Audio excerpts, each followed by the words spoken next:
A'udhu billahi minash shaitanir rajim, bismillahir rahmanir rahim, assalamu alaikum. Je cherche la protection de Dieu contre le Satan, le lapidé, de par le nom de Dieu tout clément et tout plein de miséricorde.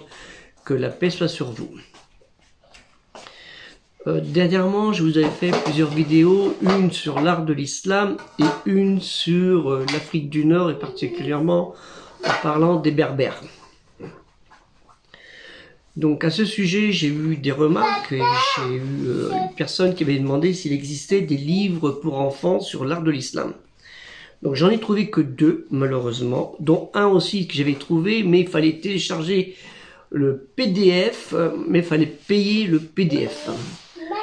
Alors que c'est même, j'ai regardé grosso modo, les images, on peut les avoir en cliquant Google Recherche, les mêmes, hein, surtout sur Art de l'Islam, ce qu'il présentait. Donc je n'ai pas donné intérêt suite à cela. Néanmoins, j'ai trouvé 2 livres, pas très gros, celui-ci est très fin. Je sais pas combien il a de pages, c'est pas noté, c'est pas grave. Les 10 merveilles du monde musulman. Hein, 10 merveilles du monde musulman. Par Maison de la Sagesse, hein, Dar el Hikma. Intéressant. Alors il y a sur la citadelle de Ketbaï en Alexandrie en Égypte. Seul souci sur c'est bien fait, oui, si vous voulez, les informations sont bonnes, sauf que sur le dessin en lui-même, il y a des petites corrections à faire. Je vous mettrai l'original, là, je vous le mets ici, et j'espère qu'il vous apparaîtra tout à l'heure en haut, l'original. Hein, je vais faire un montage. Vous verrez que ça correspond pas du tout. Hein, ne serait-ce que l'emplacement, c'est pas côté mer. Vous avez la Casbah d'Alger. Alors je vous le mets en bas pour que vous puissiez voir en haut l'original. Voilà, je laisse un petit peu de temps. Voilà, pour que vous puissiez, je vais faire un montage. Pareil, pour mettre l'image au montage. Donc les informations sont bonnes. Hein. El Karaouine, à Fès, au Maroc. Alors c'est Alger, je connais. En Égypte, cet endroit-là, je le connais pas, j'ai failli y aller, mais je connais pas. Et à cet endroit-là de Fès, je connais aussi. Donc vous verrez bien à quoi ça correspond la différence. En Espagne, c'est pareil, Alhambra, la rouge, c'est-à-dire la rouge, c'est pareil, je vous mettrai l'image. C'est El Amra, hein, la rouge, à Grenade. Hein, allez. Oui, je vous remets et pour que vous puissiez avoir un peu plus de temps pour l'image. Vous verrez, il y a l'église, en fait, ce qu'on appelle maintenant, où il y a le minaret, il devrait être plus à gauche.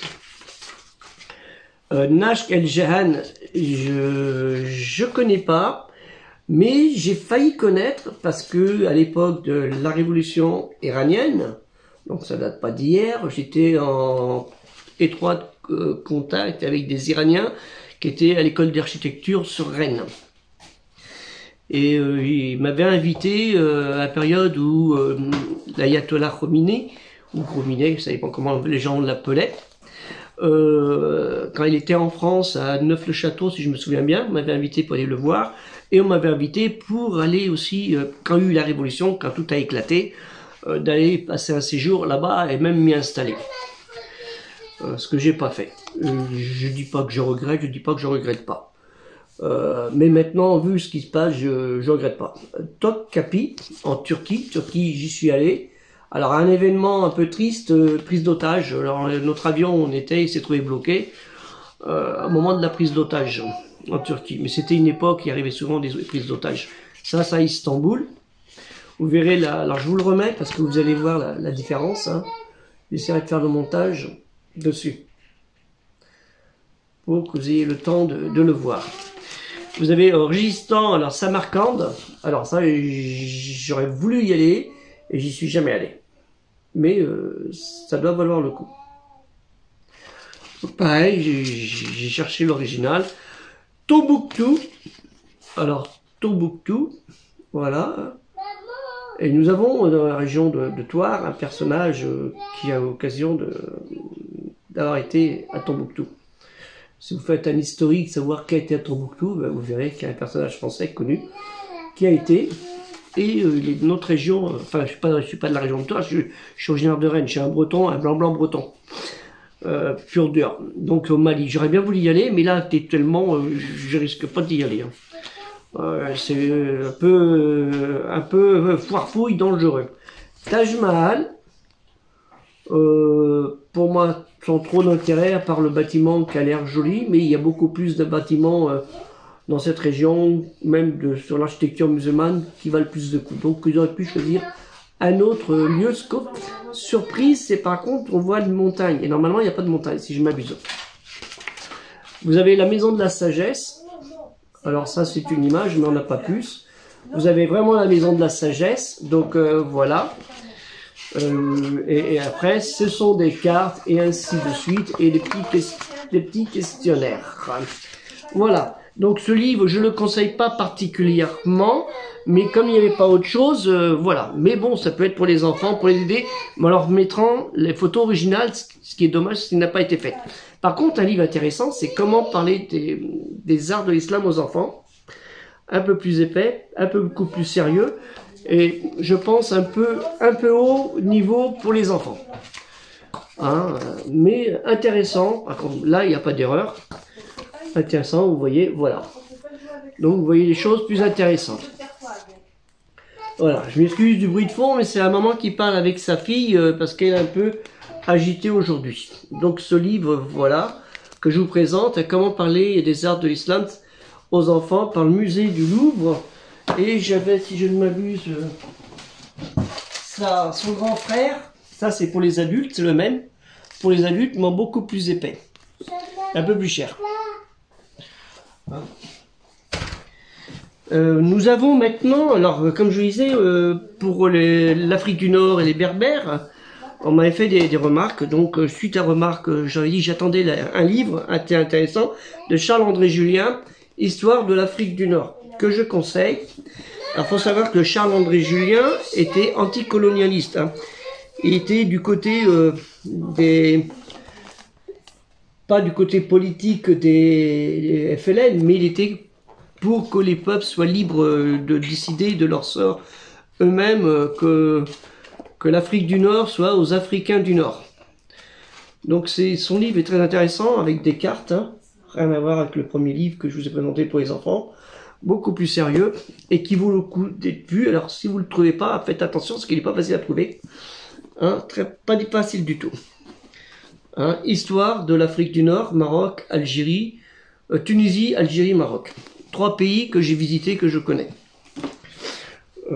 Tunisie une année, le Maroc un peu moins, l'Algérie un peu moins, et le Maroc pendant 40 ans je l'ai visité en faisant des séjours de 2 mois, 3 mois, 4 mois et un peu plus. Alors les Berbères, entre Maghreb et Makresh, Barbara, que Ibn Khaldoum nous cite et nous commente. À ce sujet, j'ai trouvé dans ce livre assez intéressant qui est du 7e au 15e siècle, études réunies par Dominique Valérian.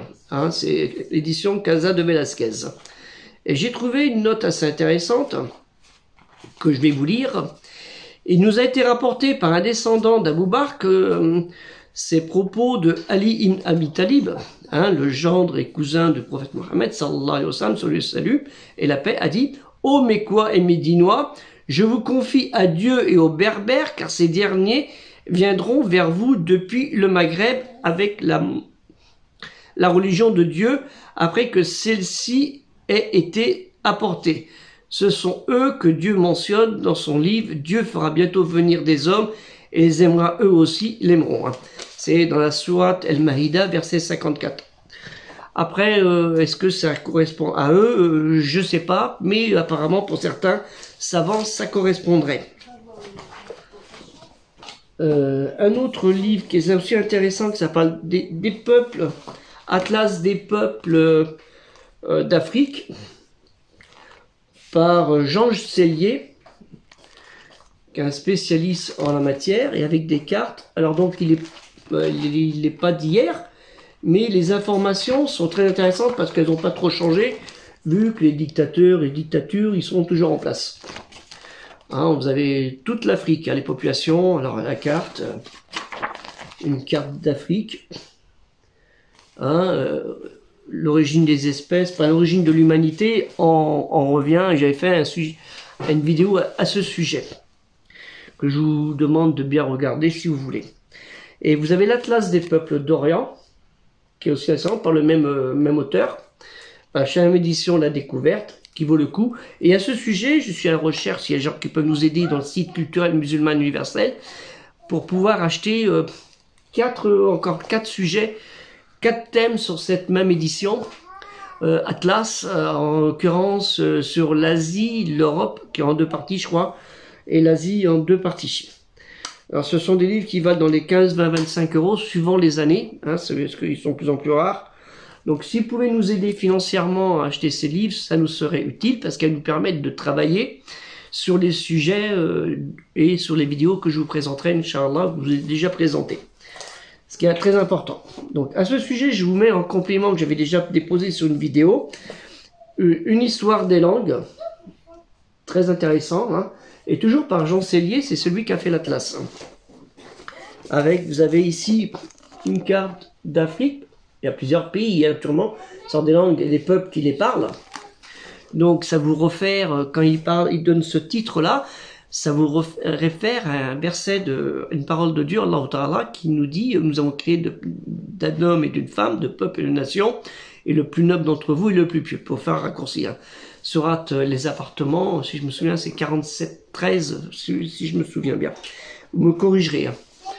Voilà, vous savez, en plus d'autres langues, et ainsi de suite. Ce qui est assez intéressant. Et il y a un autre livre fait aussi par Michel Malherbe, Les langues de l'humanité. Et je trouve que les deux se complètent. Et à ce sujet, pour les berbères, j'avais mis la note, hein. Comme vous voyez, bon, je ne mets pas les livres pour que ça décore, je mets les livres pour étudier, pour apprendre. Parce que celui qui apprend, il va vaincre l'ignorance et va vaincre la haine. Et j'avais fait ce petit rajout en plus dessus. Alors j'avais expliqué, une personne m'avait expliqué, un commentaire, on fait pas z, on fait c'est le ra, ou avec le rota avec espagnol. Voilà, c'est plus ça qu'il faut le prononcer comme ça, mais moi j'ai remarqué z. Bon, c'est pas très grave, il m'a dit c'est pas très grave parce que ça peut se jouer aussi. Voilà, ce sont les livres que je présentais par rapport aux anciennes vidéos que j'avais faites et que j'avais pas reçu les livres à temps. Donc il a fallu quand même que je lise ces livres hein, en lecture diagonale. Il y en a qui savent ce que ça veut dire pour pouvoir vous les présenter.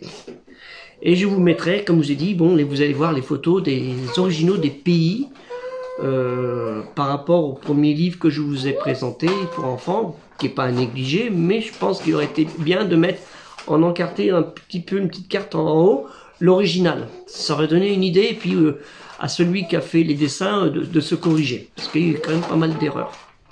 Voilà, donc je vous remercie beaucoup, et aidez surtout le projet culturel musulman universel.